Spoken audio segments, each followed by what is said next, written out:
আমরা এসেছি যশোরের কেন্দ্রীয় ঈদগাহ ময়দান। এখানে আগামীকাল সকাল 8টায় প্রথম ঈদের জামাত অনুষ্ঠিত হবে।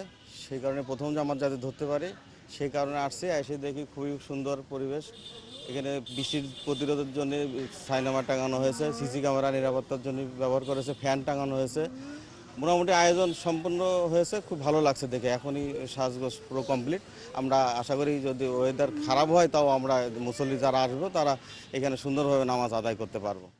পবিত্র ঈদ উল ফিতর উপলক্ষে আমরা যশোর জেলা তথ্য অফিসের পক্ষ থেকে প্রতি বছরই আমরা ঈদের জামাতে সাউন্ড সিস্টেম সরবরাহ করে থাকি।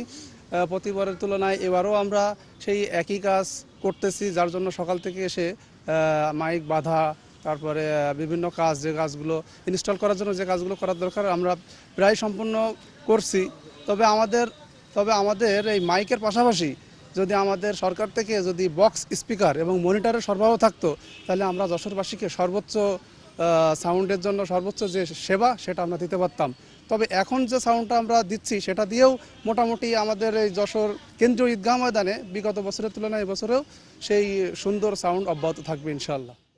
আগামীকাল যে ঈদ উল ফিতর উদযাপন হবে, যশোর কেন্দ্রীয় ঈদগাহ ময়দানে দুটি জামাত অনুষ্ঠিত হয়। পূর্বের ন্যায় এবছর আমাদের সিদ্ধান্ত হয়েছে আমরা দুটি জামাত অনুষ্ঠিত করব ইনশাআল্লাহ।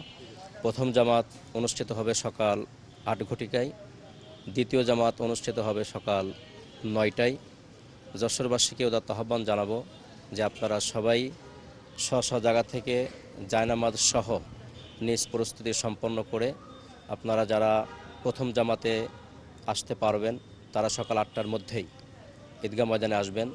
যারা পরবর্তী জামাত 9টায় তারা 9টার আগেই ঈদগাহ ময়দানে আসবেন।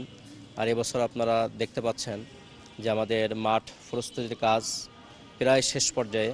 আমাদের কিছু কাজ বাকি আছে, সেটা হচ্ছে আমাদের গেটটা কমপ্লিট করলে আমরা অনেকটাই সম্পন্ন করব ইনশাল্লাহ।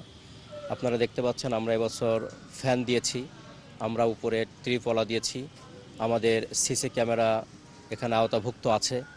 আমাদের প্রশাসনিক সমস্ত কর্মকর্তাগণ এখানে থাকবেন বলে আমাদেরকে আশ্বস্ত করেছেন।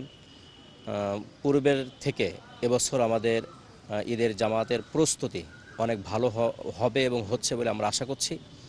আমার পক্ষ থেকে আপনাদের সবাইকে শুভেচ্ছা।